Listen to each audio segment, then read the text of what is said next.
Hello again, everyone. This is part 3 of my lecture series, Taming the Beast Within.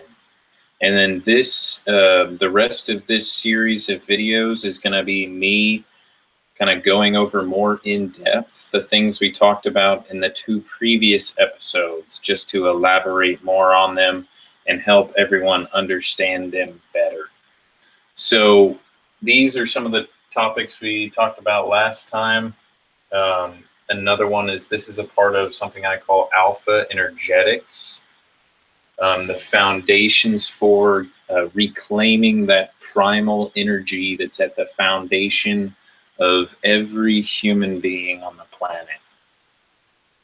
So first went into Circus Master Programming, the Human Domestication Plan, the matrixial mechanics or the matrix mechanics, the matrix masters, the primal and then matrix relationship, reclaiming the power position in your life and in society and in the industrial world with products and different things like that.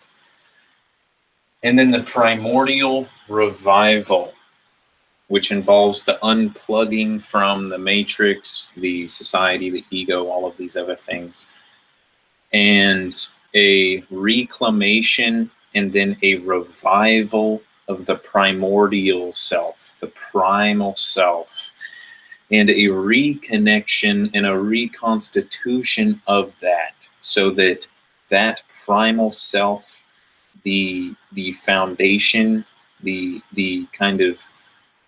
foundations of your energy, let that translate into the greater body, the societal body, the matrix body, identity, status, role, all of these things that we play around with in the cultural, societal world, the higher dimensional body.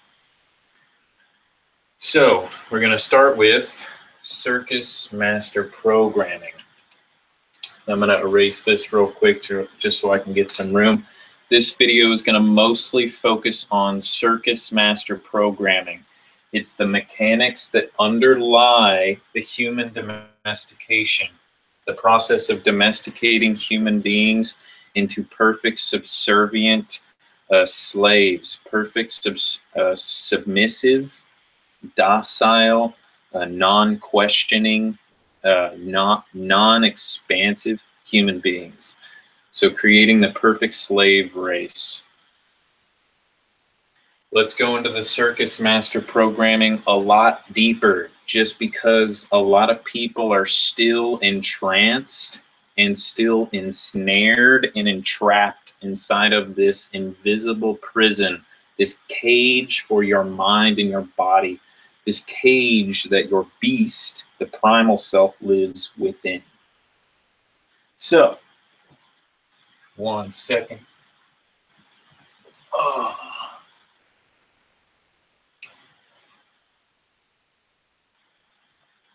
Actually, I'm going to write it in the middle so I can kind of write some points off to the side.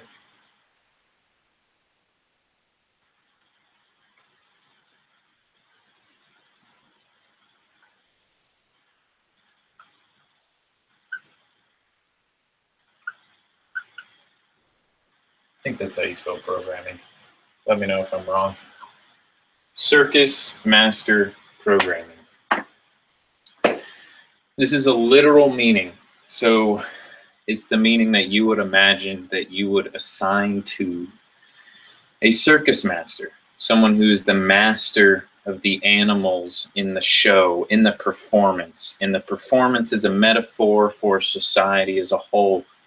Your performance in the industrial world, your performance in terms of society, status, role, identity, all these other things that you wear as a mask. It's like clothing to the real self. So it is a performance, it's a play, it goes into theater and how you act in your behaviors and how those project out into the world as well. So the Circus Master Programming. Also want to open this book just to have reference. Yes. So we're going to make the metaphor that your primal self, that your true human self is a beast. It is animalistic. It is primal. It is primordial. It is what that word means, prima or primal. It means primary. So in my last video, I said the primacy of your human energy, your energy, defines your reality. So where you put your value in the world, where you put your value in your energy, in yourself, defines yourself, your relationship to your human energy, to your human essence, defines your reality in the broader, expansive picture of society, of status, all these things. It defines the way your clothing expresses you, and it defines the way that your relationship is with the world beyond. So this inner self is a beast. It is a primal force. And these circus masters, what I call matrix masters, are the circus master.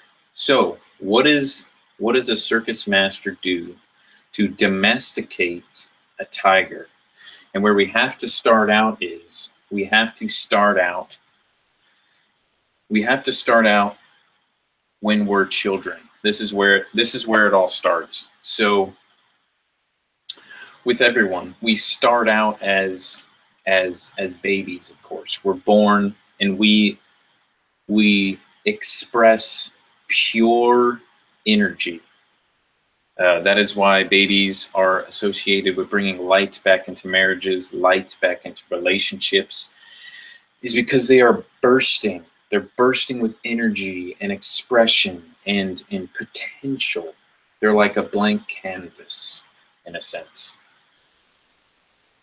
So what happens is this expression, okay, this and another reason why babies are this pure expression is the reason why they can go from being happy, really happy and just ecstatic, to being really sad, really depressed, really on a low level. It's this blooming energy. In one of my last videos, I called it a kind of blooming, a kind of orgasm of energy that's just pluming and overflowing. They are a fountain. They are the fountain of youth. Another thing about that is that it doesn't align with the society we've created and maintained over time, because we get programmed out of that kind of expressive nature. So when you're a baby, okay, it's okay for you to be naked. It's okay for you to poop your pants. It's okay for you to pee, wherever you're standing, because we allow them to be pure expression, but only for a little while. Now, I'm not saying we should just let people, poop their pants and pee everywhere. I'm not saying that. I'm just giving it as an example. So after that, there's a point where you're expected to be more mature. And what this is a kind of program. So you're expected not to cry because it is inconvenient. It isn't comfortable. It's not all pretty and perfect and put together. So your expression becomes unacceptable. So these programs are slowly put into place for children. Okay, and this plays into the Circus Master programming, because in school, this is exactly what happens. So you're then, after that, after you get a little older, you're put into school, and that's where you learn how to interact with everyone else, how to make friends, all of the things to build your relationship inside of the matrix body. This is where you learn how to interact. This is where you learn how to gain information and gain knowledge. And the first thing that is done, this is also a part of the human domestication process as well is basically telling you, sit down and shut up. Don't express yourself. And it's even further elaborated in school. Don't express yourself. Sit still. Sit in this uncomfortable position for hours a day. But then, and it's also expressive because it goes into, you have a time to be expressive, and that's called recess. You can be a human to a certain extent out there, but not in here. Not in, they give you recess, which is everyone's favorite part of the day, because they get to go move around and have real interactions. The mechanics of Circus Master programming go into the mechanics of schooling and how school teachers are set up. So it's more or less a programming system. So what happens is you build a relationship with the teacher as a person of authority, which then translates into how you treat people who are in an authoritative position or in a powerful position. And that could be a religious institution, let's say a preacher or a minister, and how you see them, how you see teachers, how you see gurus, how you see the president of the United States, because they teach you to value authority, to value someone's status, someone's role as more important than your own human expression, as more valuable than the self. And that's also elaborated through whenever you go into a schooling system, is you have to start thinking in terms of everyone else. So you have to start thinking in terms of, what does this person think about me? What does that person think about me over there? And then you become self-conscious, especially at a very young age, when you don't know how to process that, integrate it into the self. It's at one of our most vulnerable times as people. And yet this kind of programming is shoved down our throats since the time that we're young. People now, it's not so violent, but it used to be beaten into children physically, with rulers, with different things. And this is a part of the programming that happens to make individuals not value themselves over the group, but value the group over the self. So when this happens, they become submissive, they become susceptible, they become receptive to information. They become like a kind of medium.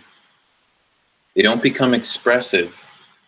They are through the chairs in the classroom that make you sit all weird, and how you have to look down to write and to do everything. It turns us into this slave. It turns us into a submissive person, a subservient person. These mechanics were created a long time ago to get school originally was created to help get children ready to become factory workers, to become worker ants in the hive realm, in the hive mind, in the hive workplace. So, and that's not necessarily a bad thing either, but however, the way things have been maintained create an unsatisfactory atmosphere.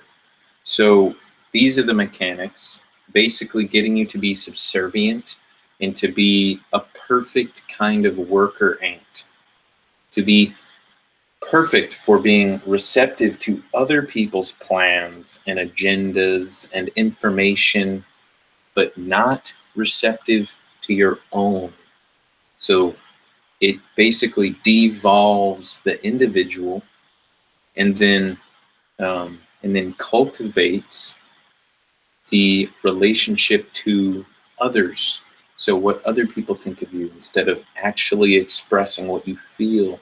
Instead, there are a bunch of barriers you put up in your mind that you develop around your psyche so that you don't express yourself, so that you don't actually say what you think and say how you feel, so that instead, whenever you want to say something you feel, whenever you want to express yourself emotionally or in any way, shape, or form, you immediately become self-conscious. What are other people going to think of me? What are, and this plays into what I realized yesterday, is that there are a lot of things that are programmed into us that are meant to stop us from expressing ourselves and expressing that primal welling energy that we have as human beings innately and naturally and organically. What is stopping you? That's a big one. That's one of the biggest pieces of getting over this circus master programming is, what is stopping you? Really start asking those questions about yourself.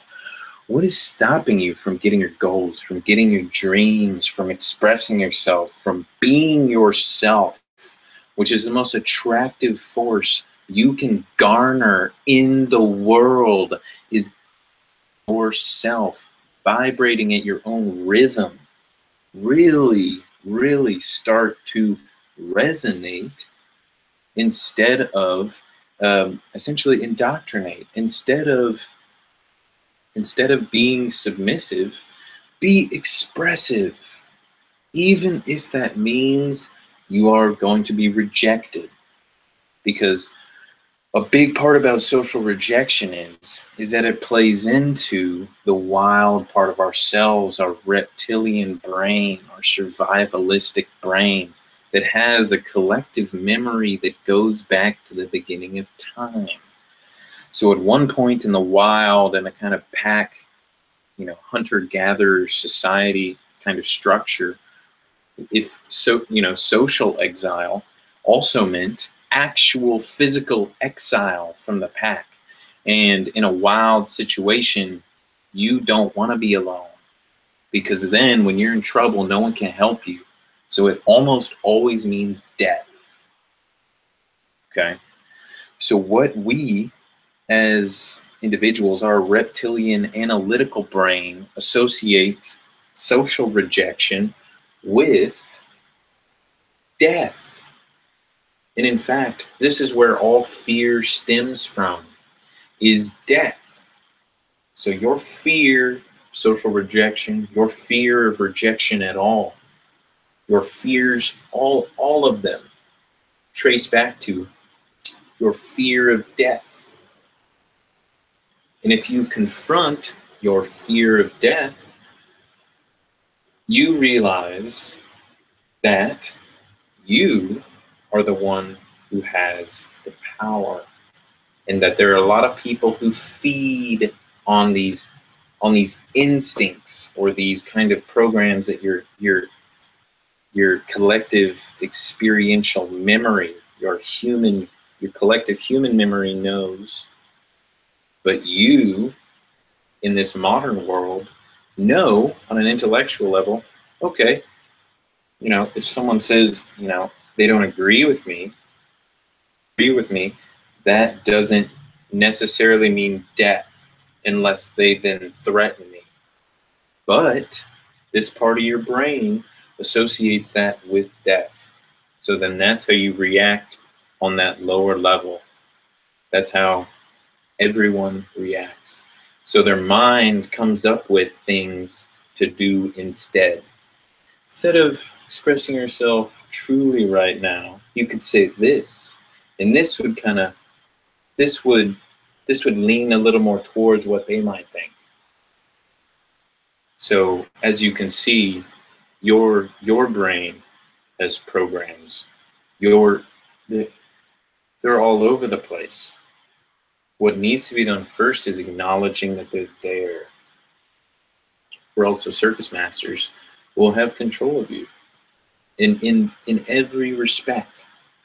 The people who feed on fear in the media and all of these different outlets, they will have control of you. Because if you don't gain a relationship to that part of your mind, you won't be able to express yourself, especially to friends and especially to people you care about. This is really important. So with the mechanics of the Circus Master programming, what the Circus Master does to domesticate the tiger. So how the Circus Master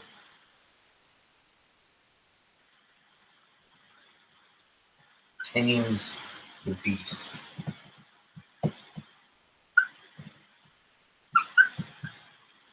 How does he tame the beast? Okay,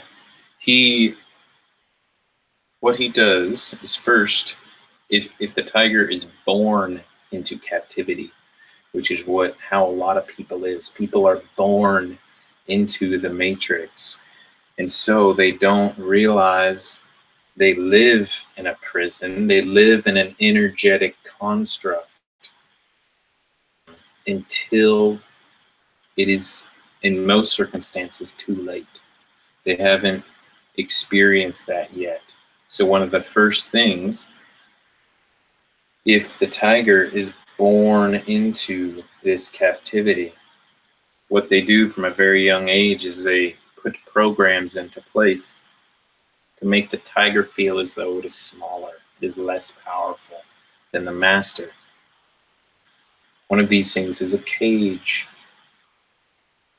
So the tiger, being your primal self, cage, all right?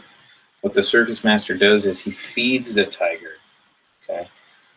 Gives the tiger the steak, makes sure the tiger sees that it's him giving the tiger the steak, sees that he's the master, he's in the power position, he's the one who gives the tiger what it needs. But the tiger doesn't want to be fed. The tiger wants to hunt. And this correlates to a lot of things inside of society. A lot. So the primal self has to do with the part of you that wants to, that wants to move, that wants to have interaction with humans, that wants to eat, wants to do drugs, wants to experience altered states of consciousness. It is everything you attribute to being primitive. It is yourself. So many of these influences that throw your primal self a stake could be something like porn. This is a big one because it's so common, especially among men. It's so common among especially young individuals, maybe not individuals who grew up before the advent of it, but porn is one of these stakes, okay? And there are new stakes every day that are thrown to you. So porn is the illusion of sex. It's the illusion of intimate human interaction. And what happens is that tiger inside of you gets that stake, but knows at a base level, yes, this guy is in a power position, he's giving you this stake, but knows that it's an illusion. He knows he's being fed. He doesn't want that. The tiger wants to hunt. The tiger wants real human interaction. And what porn is an illusion. You're watching other people do it, or you're given the illusion that sex is happening. And your brain even knows it. There's a different chemical release whenever you masturbate and whenever you have sex. One involves real human interaction, real intimacy. The other involves you in your hand or you in a toy. It is a technique. It is a tool for you to eventually appreciate the illusion, for you to go after and seek the illusion more than you do the real thing. This is a big part of it. This is how the circus masters teach you and program you to love your prison, to love your cage, so that you never want out, because you're well fed, but you're not well acquainted with hunting, which actually satisfies that primal self. So there's a difference between being fed, okay, and being satisfied. Okay, there's a difference. There's a difference between being fed, being full. Then there's a difference between being satiated. Okay, getting that real release, getting that real experience. Okay, now I'm not saying people should just go out and have sex as much as they want. Don't twist my words. What I'm saying is that these are the mechanics for the circus masters, for the matrix masters, to program you to love your prison, your energetic, your psychic prison. So, how do they do this? So what happens is, and this also manifests, correlates, and reflects into what actually happens. This is, again, just metaphorical. So what happens is that the circus master throws you a steak one day, lets you know this is him doing it, okay? Next day comes back, gives you a steak, and says, good boy. You know, it's gotten to a point where he can pet you now, which never would have happened in the wild, never would have happened if you had reclaimed that part of yourself. If he had come over to pet you, you would have been like, bitch, what the fuck are you doing? What, excuse me? Back up, back up. It's a different reaction that takes place. Comes up, pets you, says, good boy, these are rewards. Says, this is what you like. You like the illusion better than you like the real hunt, the real life shit. So eventually this energy wells within the person, wells within the human, until it becomes too much. And in their heart, they know this isn't right. This isn't okay. I want to hunt. That first interaction that happens. Okay, the circus master comes up, gives him the steak, says, here you go, little guy. Goes to pet him, and the tiger growls. He goes, you know, however you want to do it. Circus master goes, oh shit. That's not okay. That's not acceptable. This reflects into society. You mess up. You do something out of line. What do? Throw you in a cage. In this particular circumstance, you're already in a cage. So what are they going to do to hurt you more? Well, they're going to isolate you. They're going to put you in an isolation and separate you from all those things that you've been programmed to appreciate. So then, when you're isolated from those things, you're starving, you're just bursting at the seams. You will take anything at this point because you are suffering beyond measure. So when that tiger comes out of the isolation, he's weak and he can barely walk. Circus master walks up to him with a steak. He puts it in his face. The tiger tries to go and get it. He's weak and takes it away again. He says, the only reason why you get this steak is because of me. You can't get it on your own. You understand? He gives the steak back, lets Tiger eat it, puts him back in the prison, puts him back in the cage, and then programs something deeper into the psyche, because now that tiger doesn't want to go back into that isolation. He begins to like the master. In fact, he begins to love the master more than he loves freedom, because he's been programmed to love the cage. Now, this plays into, if you're born into captivity, this is what happens. You begin to love the master and love the cage and the prison, the energetic prison you live in. You begin to love it, and love it so much. I said that wrong. You begin to love the cage before ever seeing the jungle. And what I mean by the jungle is before ever seeing, as in feeling the jungle, the primal self. If you're born into captivity, you are born into a little pod, like in the Matrix, all hooked up to all these different things.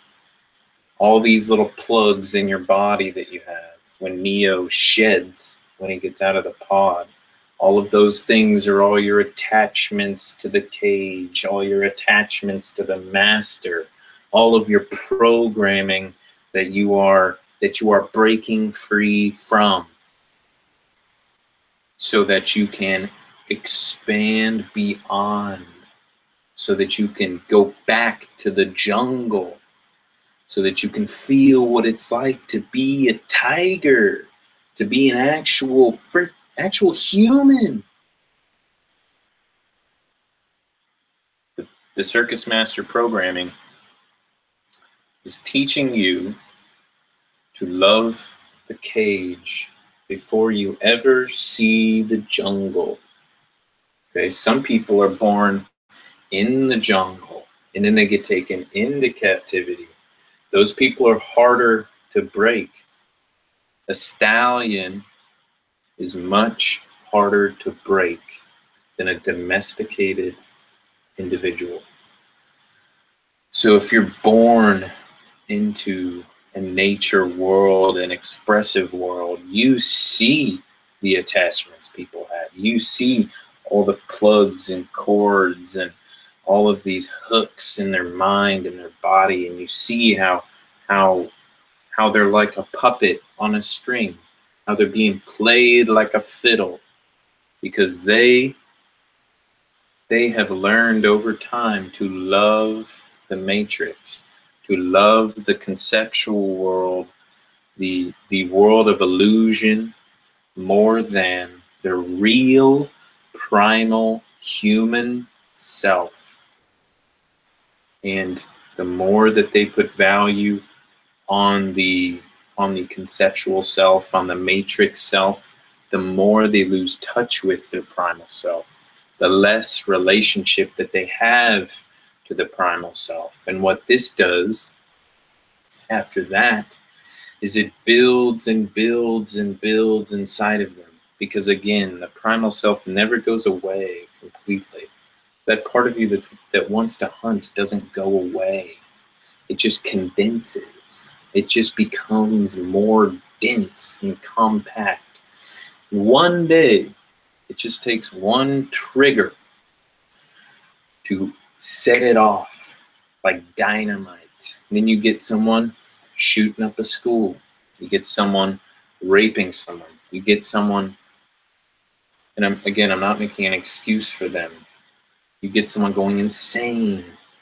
When that trigger goes off, it just,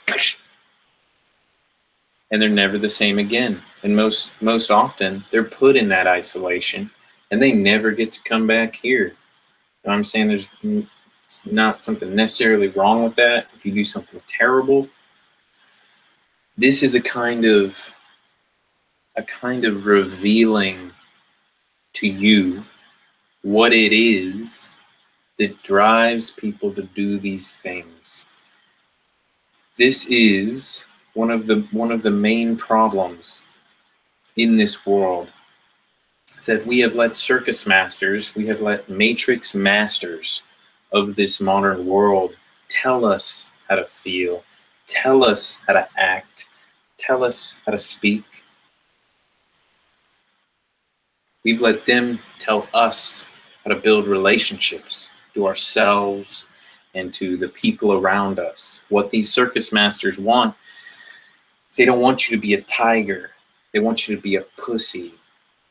They want you to be a pussycat. I don't mean a vagina. I don't mean in a derogatory sense towards women. I mean, they want you to be a pussycat. They want you to be a tabby.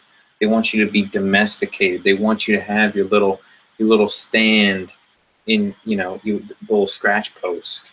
They want you to have your little yarn ball that you fling around because you don't have a bunch of mice to chase. They want you to be subservient. They want you to be dumbed down, desensitized, devolved. In the process of getting out of that programming, getting out of that human domestication is really putting yourself in the power position, which is a big one. So again, all of these stakes, and I kind of want to write them up here. So these stakes, they outsource your human potential. They outsource your autonomy as a human being. I kind of want to write a few of them up here. And these are how they tame the beast that is inside of you. Porn is one of them, except that's a huge one. And it's been around for a long time. And each year they become more ingenious in how they rope our bestial primal self into illusion and into pseudo interaction. So porn is a big one, okay?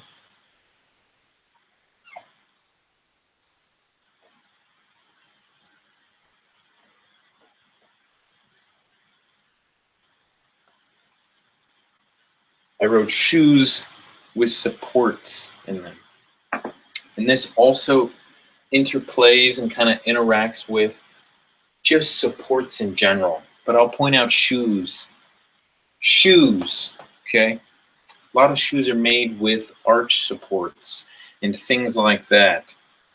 Basically things that outsource the structural integrity of your body, and your feet, your posture, basically getting more intimate relationship with your body and your feet and your hips and your legs and your everything.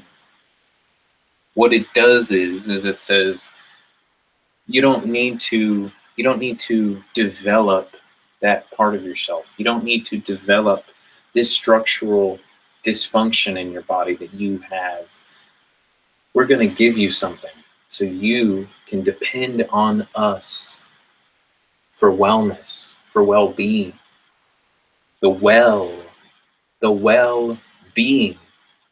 See how words can interact? The well within you, the fountain, the welling energy. This is one of them. It doesn't allow you to achieve structural integrity in your feet and then goes up your ankles, your legs, and then it goes up into your knees, into your hips. Doesn't allow you to get proper stacking of the joints, the muscles, everything. Doesn't allow you to get proper alignment. And then that also goes into the alignment of your nervous system and the alignment of everything else. I see people all the time. I'm not saying this is wrong. What I'm saying is shoes like that are tools. They're techniques. They're technologies to achieve more. If you don't have the structure beforehand, it is just a crutch. It is just a dependence. It's an exploitation of your human potential. Okay, so I see a lot of people running huge ultra marathons online, and there's nothing necessarily wrong with that. It's awesome. It's amazing. It pushes the boundaries. Okay. What I'm seeing is they have a lot of fancy shit on too. They have a lot of gear. They have a lot of techniques and technologies on them. They have a lot of crazy shoes for cross country. What I want to know is, how long can they run cross country without shoes on? Okay. I'd be impressed to see someone run 20 miles cross country without shoes. Shoes. I'm trying to do this now. This is an experimentation that I'm doing, and it has helped me out a lot. I only wear body gloves. Okay. They're kind of like Vibrams. I've never worn a Vibram before, so I don't know. But they're a shoe that doesn't have any support. It's very flexible. It's almost like not wearing shoes at all. It's just a very thin layer around your foot. Okay. What you experience when you go running is that, first of all, we're not supposed to run on concrete. One thing is because it doesn't absorb. It doesn't absorb impact. It's actually made not to, so that it can stay that way. Even rocks in the environment absorb impact to a certain extent. What it does is it creates dysfunction in the knees. We're meant to run on nature, on soft ground, and rocks as well, but not all the time. This immensely hard stuff that doesn't exist. One way that I've done it is I've ran on the grassy part of the sidewalk that is soil and grass, and I run on that, and then I run on the concrete. But anyways, so the shoes without supports, that's something big that I've done that I want to challenge everyone to do, is get connected with your contact with the earth, your contact with the ground. Get grounded with your feet, with your legs, with your movement. Okay, get into that realm as well. Shoes with supports in them. They're a crutch. If you don't have this developed beforehand, it is just going to keep dysfunction going in your body. But people won't tell you that because they want you to think that you need the shoes they have. They want you to think you need the newest Nike shoe because you need it to walk around and be functional. The only reason why those people think that you need comfy ass shoes is because there's concrete everywhere. So they make a soft shoe so you can run on it that absorbs impact. You don't want something that absorbs impact for your body. You want your body to be able to withstand impact. You want your body to be able to be strong and be hard like the concrete that you run on. Whenever you start to do this, you start to develop muscles you've never even felt before because you've been wearing goddamn shoes your whole life. And this is another program that people need to get out of. Again, I still wear the normal shoes that I had bought before, just less often. When I go running, when I do it intentionally. So if I'm going to the grocery store and I'm like, all right, sometimes I can't wear my body glove shoes again because I used it. They're all sweaty and they need to, I need to clean them. So I wear just normal shoes. They don't have supports in them. That's the thing. They might be like soft and kind of more comfortable, but as much as you can, incorporate that, okay? So again, it is a process because you've been wearing shoes your whole life, so you can't just go from wearing shoes your whole life to not wearing them at all because that's going to be detrimental. That's, in my opinion, like cutting cold turkey. Cutting a drug, cold turkey, boom, out of my life. Okay, well, it's going to come back around. Your body has been programmed to be this way for a long time by your own intention, by your own decision. So it's going to take longer. One of the things, slowly incorporate that back into your life. Getting in touch with your body and how it moves, how it interacts. Touch nature out there. Go and be in it with yourself, with your bare ass feet. It's very, very reflective. It's very, what is it? I can't think of the word. It's reflective of how, nothing says greater our separation from nature than the fact that we can't walk on it any longer with our bare feet. The end goal of this is for you to run through the mountains with your feet, is for your feet to be hard enough, okay, strong enough, the muscles, the bones, the ligaments, everything, to be able to run up a tree, to be able to run through the woods, run on sharp sticks and rocks and all of these things. Over time, slowly get your body to be strong. You can wear shoes intentionally, but you don't need them, okay? Intentionality is so important, okay? So, yeah, shoes are great, you know, if you want to use them intentionally, but getting to a point where you know you don't need them, it creates a power position where it's no longer, I need to go out and buy these shoes. You go, yeah, I can survive without them. You know, I don't need to wear them this time when I go running. It creates a different relationship, okay? It creates a different program. It creates a program you create, that you express, and that the society has to emulate, that the society has to follow and conform to. So when you start doing this with all these aspects, it's no longer you conforming to society, it's society conforming to you. It's no longer you conforming to industry, it's industry conforming to you. And then you put yourself in the power position. Oh, this also has to do with exercise, with CrossFit, with all this shit, okay? Everything, all these techniques, these technologies, these practices. So, weight belts, that's a big one. They weren't even made to help you lift weight, but a big thing is weight belts, okay? So a lot of people use weight belts to help support them. They put, you know, things on their arms to help them lift. They put things on their knees. They put shit all over their body, little headbands and fucking everything. Now, again, I'm not saying weight belts are bad. They're not even used for that reason. They're used to make sure that you have the diaphragm is set in your body so that you can lift the weight, okay? I don't think you need it. Again, it is a technique, it's a technology to make sure that your diaphragm is set into place whenever you are doing heavy lifting, like doing a squat or something like that. What people use it for is they use it to help them, okay? Now, you wouldn't be able to lift that weight without that weight belt. Got me? If you're using it for that. So why the fuck do you wear it? When you get to a point where you can't lift a weight anymore, when you get to a point where your form is kind of fudging, stop, okay? Go back, reassess all the things we talked about in the other video, your posture, all these different things. Reassess those things, go back, work on developing it. Don't go to the weight belt. Again, it's the illusion, and then people sell it to you. Look, this guy over here, he's an elite athlete. He wears a weight belt. That doesn't mean fucking shit to me.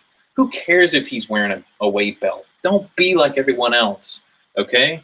Go back, reassess why you can't lift anymore. Do that, okay? You could be lifting more in no time. And again, don't go straight into it, all right? This is a slow progression. All of these things are a progression. Whenever you look at the majority of people around you, they're all about being fast with everything. Fast, fast, fast. Let's get it done. I want to get more weight. I want to get more gains. Blah, blah, blah, blah, fucking blah. You know, they want to run more, run more, run more. You know, lift more, lift more, lift more. And it is this neurotic thing. You don't need to prescribe to everyone else's goals. And as well, that's misguided. You don't want to have more gains. If you're lifting with a belt, that means you can't lift it without the belt. So you're not lifting it. It's the illusion of lifting it. Yeah, you're lifting it, but you have a weight belt on. You have knee straps. You have fucking elbow straps. You have like a goddamn neck brace on. Like, no, you're not lifting it, actually. You're lifting it, and you're getting a little help, okay? Especially when people do the deadlift, and they're like, back is completely arched, and they're like, oh, yeah, because they're not lifting it correctly. That also has to do with squats as well. You know, as long as if you're using it as a tool to make sure that your diaphragm is set, everything is set in your body, and you can feel it push against the belt, So that's when you know. If that's what you're using it for, that's fine, but a lot of people don't use it that way. So another stake that these masters, and again, they're not any particular people. I'm not talking like Illuminati stuff. Like, although they're involved, what I'm talking about is essentially anyone who gives you this kind of dependency. So anyone who tells you that an orthotic or an orthopedic insert or one of those weight straps or anything, freaking little knee strap, little spandex things, anyone who tells you you need that stuff, that's what I'm talking about. Anyone who tells you you need something. Now, if you need something like water, you question it. You go, why do I need water? Okay, I need it for a lot of things in my body. I need it to help my food pass through my body, for it to do a lot of things. Water is essential for life, for a lot of life. In fact, most life, all life. See, that's valid. Now, if you don't question things, okay, there are going to be a lot of people who are like, you need a weight belt. You need those little wrist straps on your body. You know, you need these little things to help you do pull-ups. You can't do it without that. Oh no, you can't stop and have a longer recovery phase. And this again goes into economics and how it's created this momentum where it's not okay to run 6 miles and then recover for a week.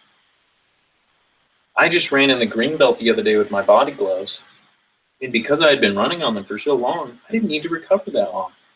I was okay running today. I was okay with it. My feet don't hurt. You know, everything feels fine. But there's a longer recovery time. So let's say if you ran a marathon in those body gloves, you're going to need a week to a month to recover, to do other things. And a lot of people aren't okay with that because it's the instant gratification thing that happens in society. They're like, I want results now. I don't like, you know, thinking about the future. I want to lift more weight now. So then what that creates is a toxic relationship to it. Okay. Another one. Some more stakes that are thrown at you. Okay. It's freaking social media. So this has to do with pretty basic human interaction programming. So the programming we got in school with the group think, the hive mind mentality, that programming is then translated and transmuted and transferred, okay, into social media. And those people who make Facebook and make all those things, they know these mechanics and they feed on them. Not a lot of people know about prioritizing your Facebook account, which is an option, but not many people know about it. So their feeds get flooded with all this stuff, and most of it is only shit that they've liked. Being exposed to things outside of their desire and their what they like, basically. What they go, I like that. Social media. It's the illusion of real interaction, being in the real presence of someone. And it's the reason why there's so many communication problems on Facebook and on all these different outlets and different technologies. Social media, okay, that also plays into the schooling programs that we got. Thinking in terms of the group, okay? Thinking in terms of what other people see you as, getting likes, okay? Getting people to like you because of what you say. That's a big one.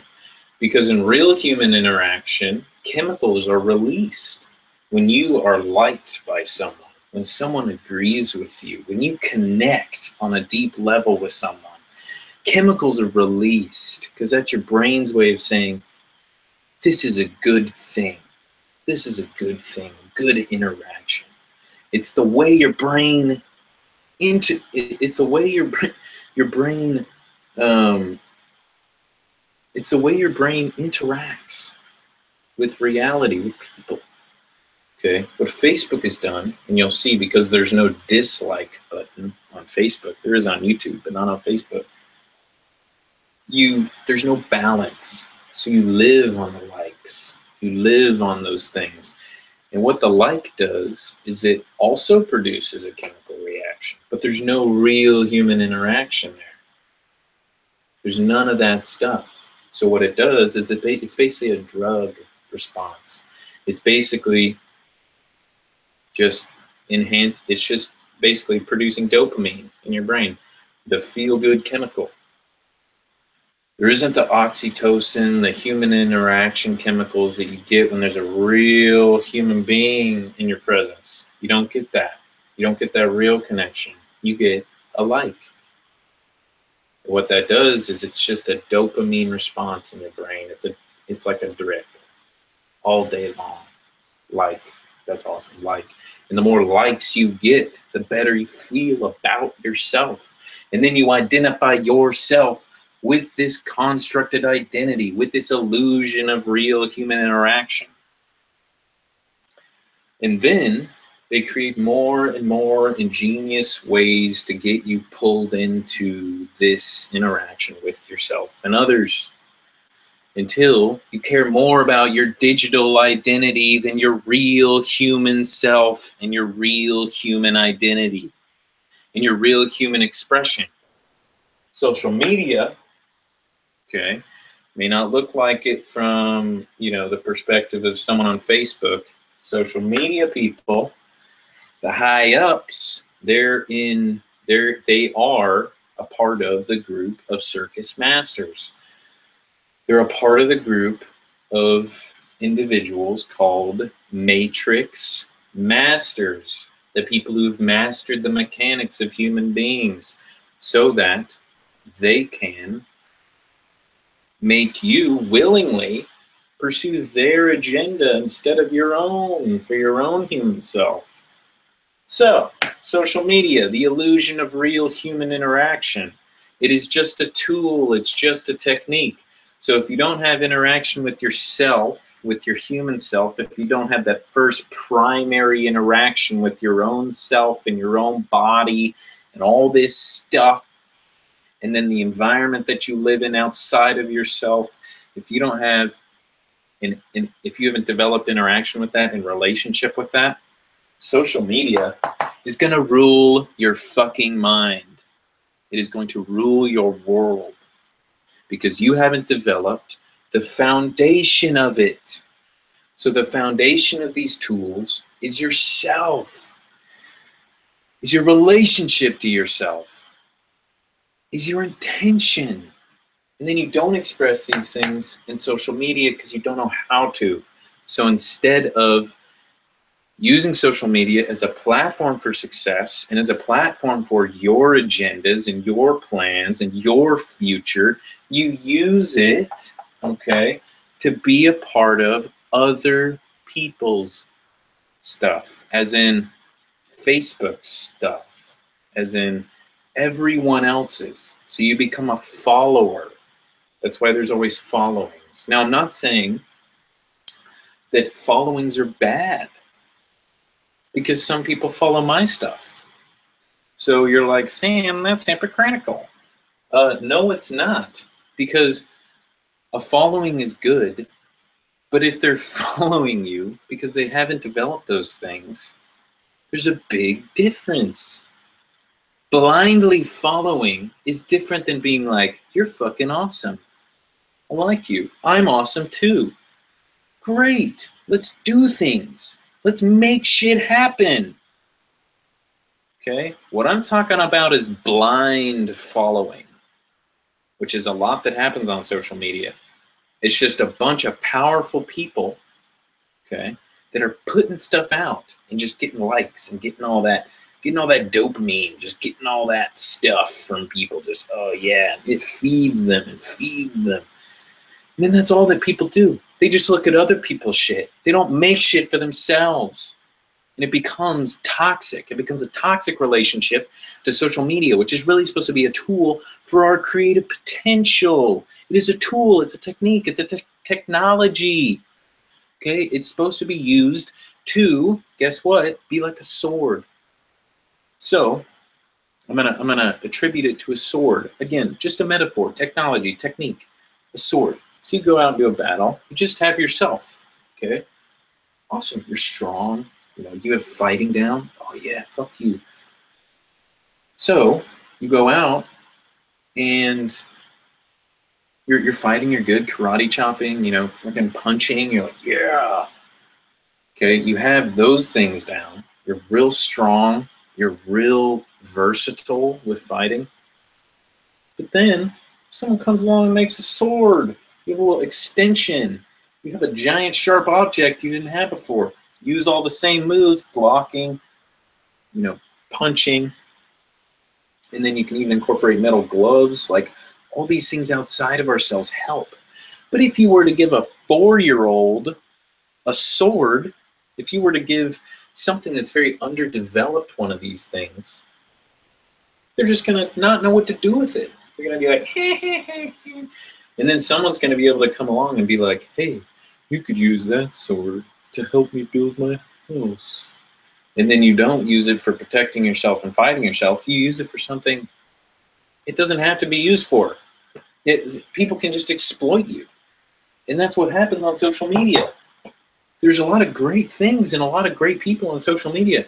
But a lot of social media is fucking sheeple people. They're just watching, going, ha ha ha, that's great. Ha ha ha, that's great. Ha ha ha, that's great. And then avoiding all the rest of the shit. Now, a part of this is intentional. A part of this is programming. Okay? That doesn't mean that those people are horrible or stupid or anything of the latter. They have been exploited. Okay? I don't believe anyone has to be in this state.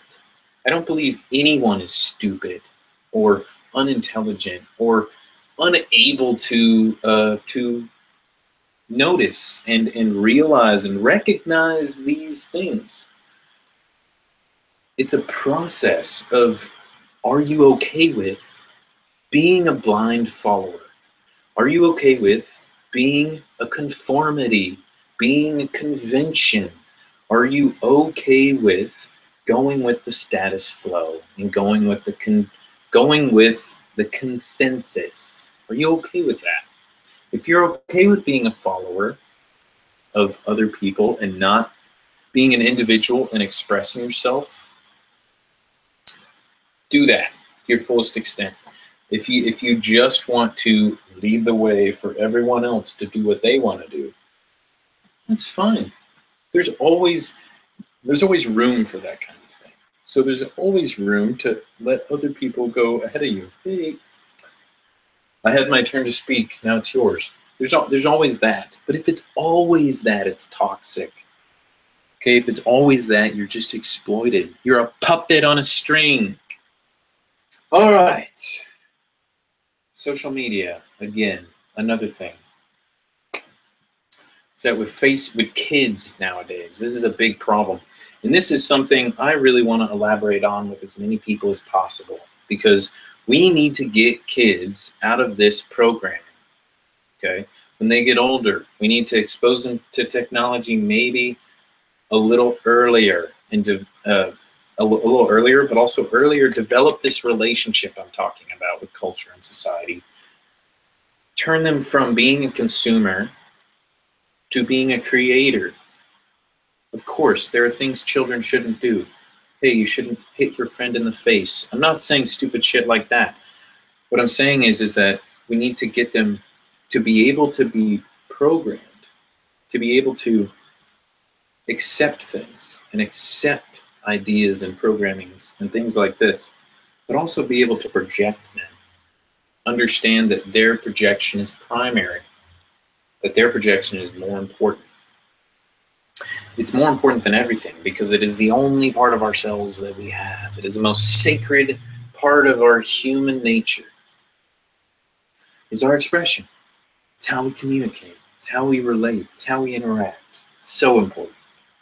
So, we need to teach kids how to do this because they're being roped in and exploited by these weird, monstrous forces that are just trying to get them hooked and psychically hooked with their their likes, with their drug likes. And there's no balance. There's no dislike button. So that's all you see. You don't see all the people that dislike your shit. So, all right, another one. Another steak that's thrown at you. Okay.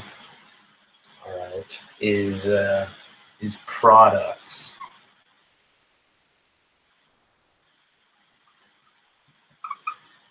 And this could also go into supports because they are products. Okay, but main thing is products. So a lot of this has to do with programming on television. A lot of it. A lot of it has to do with just industry in general and how there's just a very huge momentum and pace behind it. But that you need all these kinds of products. So some of the products, let's say, that are programmed is like soda. Let's pick out soda because it's one of the more disastrous and disgusting of entities that have ever existed, is things like soda and the fast food kind of shitty product paradigm. So products. Soda.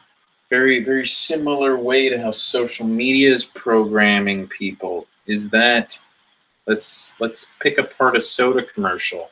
And I'm going to have later series where I actually go and completely decipher and decode commercials, the television programming, and reveal the real machinery behind it.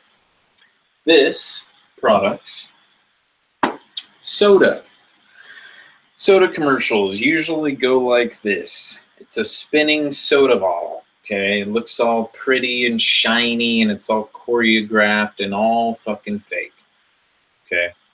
Looks all awesome. The cap comes off. It like literally jizzes everywhere. It's like an orgasm. Right there, the archetype of sex. It penetrates into your mind. There's an explosion, an orgasm, a blooming. It is, oh my God, it's awesome looking. Wow. It's that kind of, it's basically telling you sex. So after the Coke bottle splooges everywhere, usually it shows people having fun. So you create unconscious associations because a lot of time the TV is just playing. Do you ever really intently watch a soda commercial? No, you're probably just watching it because sometimes they do something funny. They usually have people having fun in a fun atmosphere around them. So this creates programs, associations in your brain that Coca-Cola is associated with fun, that it is fun, that it is awesome, just as they're portraying. Regardless of the reality, which is just that it's sugar water. That's it. It's just sugar water and dyes and weird chemicals. Way too much sugar, to be honest. It could be immensely less sugar and it'd still taste all right. The reality is it's not there. It's the same with fast food commercials and advertising. And really what this could go into is kind of just advertising. Now, advertising isn't a horrible thing either. Again, all of these things, they're double-sided. They're a double-sided sword. Okay, advertising, great for getting messages out, products out, things you want to express and give to people. What is bad about it is when soda companies use it to program people's minds into thinking their product is good. So what they don't do is they don't say, Coca-Cola, this is what it has in it. It's really beneficial for your life.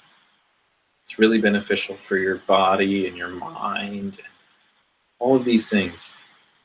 They don't say that because it's not true. There's nothing about it that's good. It's just sugar water. It's the cheapest shit you could ever buy. It's sugar that's extracted from corn, okay, that's sprayed with a bunch of nasty pesticides, that's grown in the most dysfunctional way in monocultural, giganto fucking farms that are detrimental to the environment in a bajillion different ways. So they don't see all that shit because then you wouldn't buy it. Okay, so they say a bunch of stuff so you buy it, right? Make you think you need it to have a good time. I'm having a good time because I'm drinking a soda. So it goes into this higher programming. The higher ups make this programming too. It's not the people who sell it. So don't go to someone selling Coca-Cola and be like, you're evil. They're just working for a corporation. Okay. So these higher ups that exist, they are there to what? To make the programming, to make the things possible for as many people to buy it, and at the same time make the worst product that they can imaginable. So, as well, what this goes into, as well as kids. So with this, social media is a big one. First, you get kids to think for themselves, think on their own, think with intention for their life and their world and everything. And then social media becomes a tool for creation, a tool for expression, a wonderful technology. Same thing with products and advertising. So, what sodas companies do is they market to children because they like exploiting children, because soda is probably the most unhealthy thing you could drink besides a paint thinner.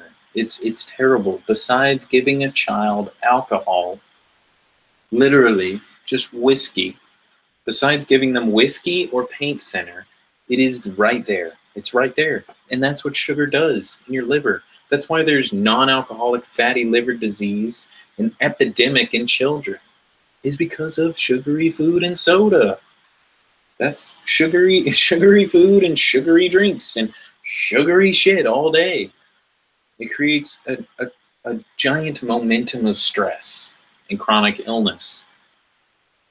So what they do is they market to children in ways that make them feel better about their life. Like the one where it's called, where it has the song, you know, oh child, things are gonna get easier. And it has that song in it, and this kid's walking down the street, you know, having a hard time in life. He opens up a Coke bottle, okay? Explosion, oh my God, sex in your brain, kids. And then after that, he's all happy. Ooh, you know, life is gonna get easier. Again, another stupid fucking program. Life is gonna get easier? Who the hell would say that? Life is going to get a lot harder, especially if you let those people exploit your body and your mind. It is going to get much harder no matter what, but it'll be a lot fucking harder when you're their slave, okay? When you succumb to these mechanics and become a submissive, when you become the perfect subservient little fucking tabby cat, okay? Our kids aren't going to be very happy when they're in a constant state of stress all the time because of what these people want them to eat, what these people with products want them to wear and feel and put on their body. This also goes into toxic chemical-laden products.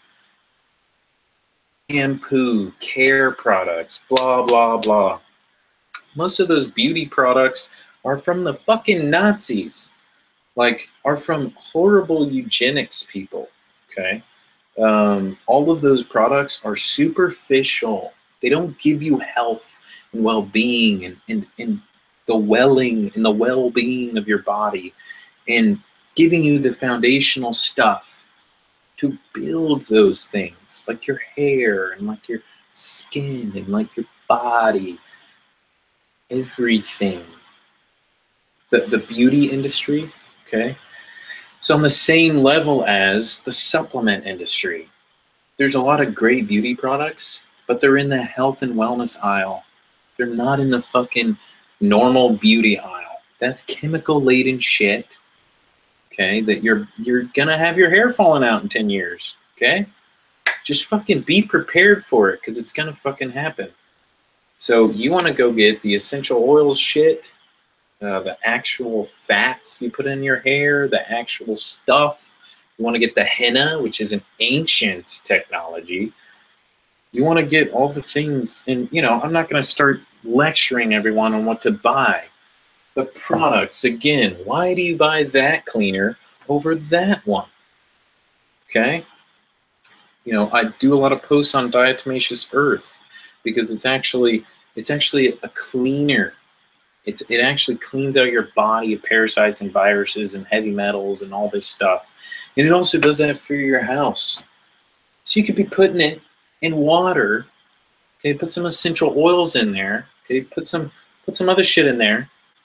Okay, that's good. That protects the environment. Spray that stuff. Clean with that stuff. Baking soda. I mean, like, you don't need all of these like nasty, weird products that they formulate in labs. Most of that shit is just there because they can patent it. So they take something like lavender, they take something like all of these things, they find out how it does it, and then they make another chemical that probably has not a good effect on your body, and then they just patent it because they can't make money on a plant. You can't patent nature. You can't. In certain ways you can. You can patent certain chemical combinations, but that only goes so far. If you patent a chemical, that's yours. People have to buy it from you for millions. Okay? That's the reason why all the products exist. All the products for cleaning and maintaining your environment in your house, which is really important.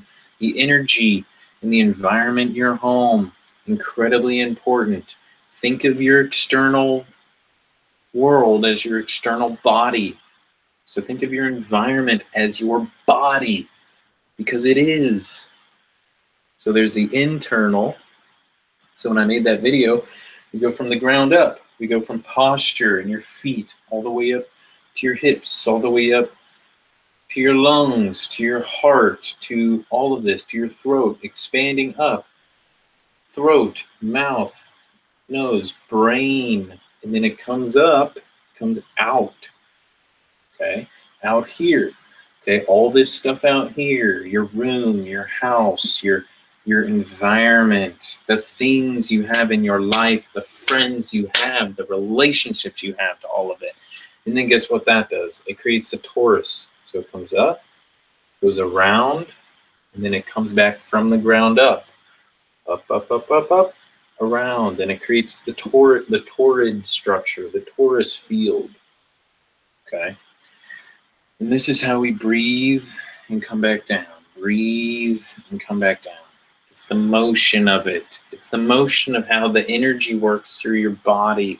It's how it's aligned. It's how your body relates to everything else. This isn't some like secret key to existence or any of that bullshit. And I'm not wanting to be in that position. I have all the keys and secrets and stuff. That's not me. I'm just expressing myself and what I know. So, this goes into products and advertising. You can do a lot of things with that. A lot of things to find out with that. Go into soda. Go into also the old paradigm of heart disease. The old paradigm of chronic illness. When cereals, like junk food, stuff like that, were coming out, people started to get heart disease. They wondered why. So they did studies on them and figured out that sugar was the culprit. So very sugary food combined with very fatty foods were doing it. What they did was they fudged the data because that's what government institutions do a lot, especially government-funded projects. They fudge data so that they don't really show what's going on. They just fit the narrative and the agenda of the financial interests. And if you look into financial interests, you'll find a lot of stuff there. So with that one, they fudged the data to make it look like, okay, and you can look this up. It's on CNN and a bunch of other things, surprisingly CNN. is that saturated fat was the culprit. So, which it isn't. So, that's why the ketogenic diet has such a effective role in eradicating chronic symptoms, chronic illness symptoms, including heart disease and all those things, which is a high fat diet, so high saturated fat. So it contradicts it in a lot of ways. Anyways, that's another topic. But so basically what happened is they fudged the data, and then after that, they made lots of different alternatives. See, they create a problem where there is none, and then they sell you all the things they patented and created, like margarine, like all these super unhealthy, super inflammatory things. They say, oh, coconut oil is terrible for you. It's bad for you. It'll give you heart disease. Okay. The coconut oil kills you. That fat from animals kills you. Not true. It was sugar. It was very high carbohydrate, highly processed carbohydrate foods, and it was proven in these studies. But they fudged the data so that they can make a bunch of products. This is how it happens a lot. A lot of your health has to do with your lifestyle. And again, this correlates into the external body. What's out here? What's in your life and your relationships, your relationship to everything. And then you can actually start to progress with life. Not sure if I have any more for kind of the stakes that are thrown to you. What these things do is they give you the illusion of the actual interaction. So they give you the illusion of the real experience. And this could even be things like video games. I saw a commercial recently, not necessarily so video games, and there could be a lot of them, but this also goes to porn, because now they're having virtual reality pornography now, which is a big one, which is trying to push the illusion further and further. Pornography, in fact, could be used as a tool, as a technology, as a learning device, where intelligent individuals do those things and they show people how to be more connected to others in those situations. It could be used as a wonderful tool, but it is not. There are people who make sure that it is not, so that they can push agendas, so that they can keep exploiting your primal self, so that you don't go out and do it yourself. So video games is another one. I saw a commercial where it was actually kind of sad and really expressive of what I'm talking about. So it was a commercial with a guy. He was in an interview. The guy was asking about all the things he's good at, everything that's awesome about him. And all he could think of was his digital self, his video game self. All he could think about was him being a warrior in that game. All he could think about was being awesome in the game, because that's his outlet. Because he has so long been exploited by the illusion of accomplishment, the illusion of interaction and human potential, the illusion, which is the matrix of the real world. And through these video games, he gets to experience the real world interaction, the real awesome, being a true warrior spirit. But it's not him. He has to come back to the real world, the desert of the real, as it was called in the Matrix. He has to come back there and realize that it is fake, and that he has to deal with his body. He has to deal with his mind that he hasn't developed yet. Now, he would know this, But video games, and again, just a technique, just a technology. So that other stuff taken care of wouldn't be a problem. Wouldn't even be thinking about it. In fact, it would just be the accoutrement. It would be side stuff for him. He wouldn't think that way. He wouldn't be like, oh, I'd much rather be playing that video game because my life is really boring and doesn't amount to much. So it's, again, the relationship. And then how this plays into it is that, you know, one day with virtual reality and all these things, and why it's so important to bring kids to this knowledge is because one day they're going to show their conceptual world, what they bring you back to after the video games, after the digital self. What you're going to be left with is a desert, is an empty landscape. And you're not going to know what to do with it. And they're going to show you, look at this amazing virtual, you know, augmented world where you can be anything you want and feel anything you want and do anything you want. Look at this world. Doesn't it look so much better than the real one? Doesn't it look so much better than your stupid human life where you have to go back and work for people and do all of these things? The process that's happening now is making our primal self weak, so we are susceptible to programming, that we are susceptible to that kind of programming, so that one day when the decision comes, we will choose the illusion over reality, over the real world, the real body, the real spirit. We will choose that because we haven't developed a relationship with ourselves, because we haven't developed a relationship with death and the closeness we are to it and the confrontation of everything we have to deal with as a human being. We don't stand up for ourselves. So when someone gives us that, it's the ultimate challenge. Basically, one day, you're going to have to make the decision. Is your expression more important than being dissatisfied with your life, dissatisfied with your humanity? So then you give it up. You give up your primal, that part of yourself, to an illusion. And then what happens is they're going to get as many people as they can plugged into this augmented matrix. It's the ultimate kind of program. And it is, in the Matrix movie, what's going to happen.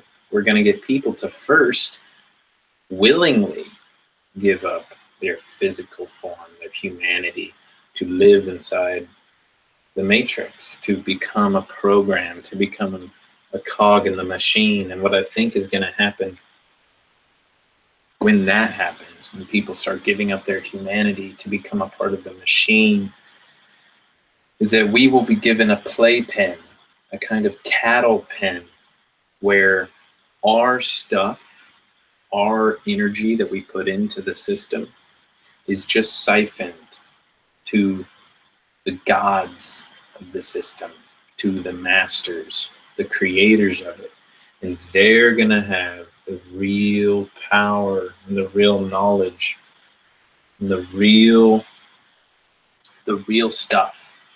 And what's going to happen is that we will be forever spinning and spinning out of control away into illusion.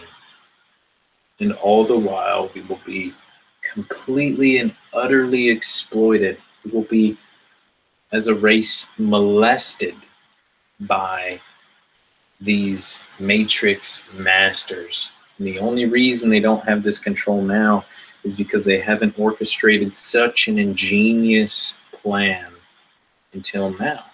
Because now with technology, people will be giving up more and more of their humanity to have access to these greater things. And what happens when you start putting all this stuff on yourself is that this self, this real physical self, becomes dumbed down and becomes weak and eventually becomes a kind of golem creature. It becomes, without the technology, it is nothing. It is nothing without it. What happens is something comparable to WALL-E, when you see all the people in the chairs just going around and being fed stuff intravenously all day. That's what you get.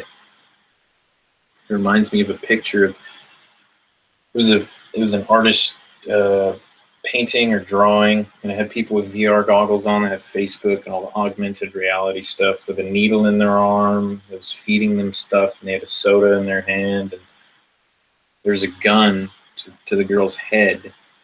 She, had pulled the trigger, because it is such an empty existence if you don't have these developed. So if the human underneath is nothing, it will be empty. No matter how much you try and fill the cup, it will get more empty as you try and fill it. This is one of the hardest things that people have to begin to understand in order to reclaim their humanity, reclaim their true God self, reclaim their true divine self. Because on the other side of their coin, there are the matrix masters, and then there are the primal masters. Okay? There are the masters of life that are a part of the effort to establish the opposite of the technological singularity, but the organic singularity. Okay? There are a lot of people out there in conjunction with the primal self that are really working towards that. And there are also people in that realm that look to exploit you for their goals and dreams. What, of course, it is my belief that I am an energy worker. So what I exist in is I want to try and empower people to move towards the organic singularity. So expanding the human potential, not expanding the agenda of the matrix, but cultivating that primal self so that we use the matrix for our benefit as human beings. We use the matrix to empower, to create better for ourselves, not to become a part, not to become a cog in the greater machine mind interface, but to become greater warriors of spirit, become greater warriors of the primal energy, and break the chains of these people that are trying to exploit and outsource your human potential. Break the chains. Break the chains that confine you, that constrict around you like a boa. Break them off. Reclaim your humanity. Distance yourself from those influences, those forces, those people, those companies, those corporations, those institutions. Okay? Get them out of your sphere. Okay? So that you can reclaim your vitality as a human being and start to, after you unplug all those things, start to plug back into the matrix. Except this time, you'll know the programming. You'll know all these things. You can hack it. You can hack the matrix. You can hack your life. You can hack your human potential. And you can move past the confines and the barriers and the boundaries. Neo said it best, I want to show you a world without boundaries, without barriers around your mind. This is what I want for people. And I want to create a community of people who feel the same. Okay? I'm tired of mindless sociality. I'm tired of it. Let's create intent in all of this. Let's take back our humanity and create intention in the world. Let's move from being consumers to creators. And I want this to be an open kind of movement. I want it to be pure expression. I want it to be expansive and amazing. I don't want to own it. I don't own it. This is what I want for everyone. Because I needed it as a child. I needed it coming up through the programming. I needed someone to be like, hey, this isn't the only thing. This isn't the only thing out there. Find the others. Find the others that feel the same way. Listen to your heart. Do all of these things. This has been my lecture on the Circus Master programming. As well, it's going to move into a little more in-depth next time, is the human domestication agenda. And we're going to go further into the people and the things that are associated with it, and also more in depth into the mechanics of it. So until next time, our website is becomealphapodcast.com. Also have the Threadless. We have our artist shop open now. I'll add that to the description, to the comments. And we also have the channel full of videos, full of things to get you acquainted with our message and our expression. And what I really want is for people to get involved so that we can create a community for expression. And that's also what my artist shop is for, is because the clothing, the products on there are for us to create our own message and our own expression of what we feel. And this is a part of why I want to start saying, I want people to submit things to me that they want to have a certain kind of shirt. They want to have a certain kind of coffee mug, whatever. All of the designs on there are just my expressions, my thoughts, my ideas, my designs. I want to create more than that, of course. The thing about it is that clothing is our expression. Okay, we've been taught to just go to stores and buy that stuff. We're never told, why don't you create your own shirt? Why don't you create your own design? Why don't you create your own intimate expression of what you feel and think and love? Have other people translate that for you. Now, that concludes my lecture. Until next time, guys, check out the podcast. We'd love to hear from you. Thanks.